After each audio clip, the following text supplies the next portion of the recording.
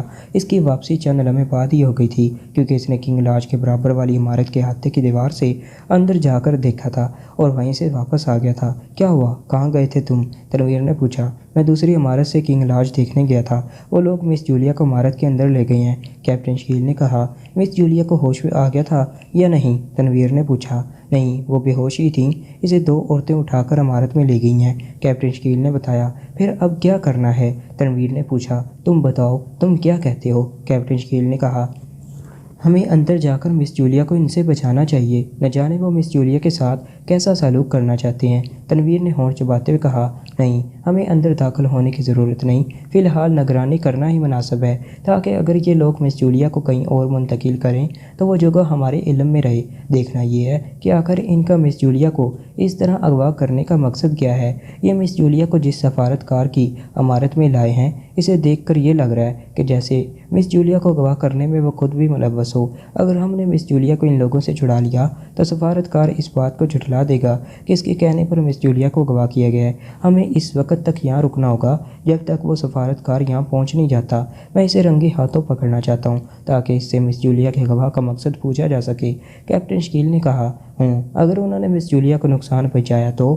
تنویر نے کہا۔ تم فکر مت کرو، ہم مسلسل مس جولیا کی نگرانی کریں گے۔ اگر انہوں نے مس جولیا کو نقصان پہنچانے کی کوشش کی تو پھر ہم موت بن کر ان پر جھپٹ پڑیں گے اور ان میں سے کسی ایک کو بھی زندہ نہیں چھوڑیں گے، کیپٹن شکیل نے کہا۔ تو تنویر نے ایک طویل سانس لے کر اس بات میں سر ہلا دیا۔ کیا ہمیں مس جولیا کے اغوا کے بارے میں چیف کو بتا دینا چاہیے؟ تنویر نے چند لمحے سوچنے کے بعد کہا۔ ہاں، یہ بہت ضروری ہے، چیف سے بات کر کے ہم ان کے احکامات پر عمل کریں گے۔ اگر انہوں نے کہا کہ ہمیں مس جولیا کو یہاں سے نکالنا ہے تو پھر ہم چیف کے احکامات پر فوری طور پر عمل کریں گے، کیپٹن شکیل نے کہا۔ تو تنویر نے اس بات میں سر ہلا دیا اور کیپٹن شکیل واش ٹرانسمیٹر پر چیف سے رابطہ کرنے لگا۔ تو دوستو، اس کے ساتھ ہی ناول کا پہلا حصہ یہیں ختم ہوتا ہے، لیکن دوستو ٹھہریے، آخر یہ کون لوگ تھے جنہوں نے مس جولیا کو اغوا کیا تھا اور ان کا مقصد کیا تھا؟ اور مجرم پوری پاکشیا سیکرٹ سروس کی ٹیم کے ممبران کے سامنے سے مس جولیا کو اغوا کر رہے تھے اور پاکشیا سیکرٹ سروس کچھ نہ کر سکی۔ آخر کیوں؟ دیکھیے اس ناول کا دوسرا حصہ جو ایک مختلف انداز میں موڑ لے گا، صرف اور صرف اردو صفحہ چینل پر۔ اس کے لیے چینل کو سبسکرائب کر لیں اور بیل کو ضرور پریس کر دیں۔ شکریہ اینڈ اللہ حافظ۔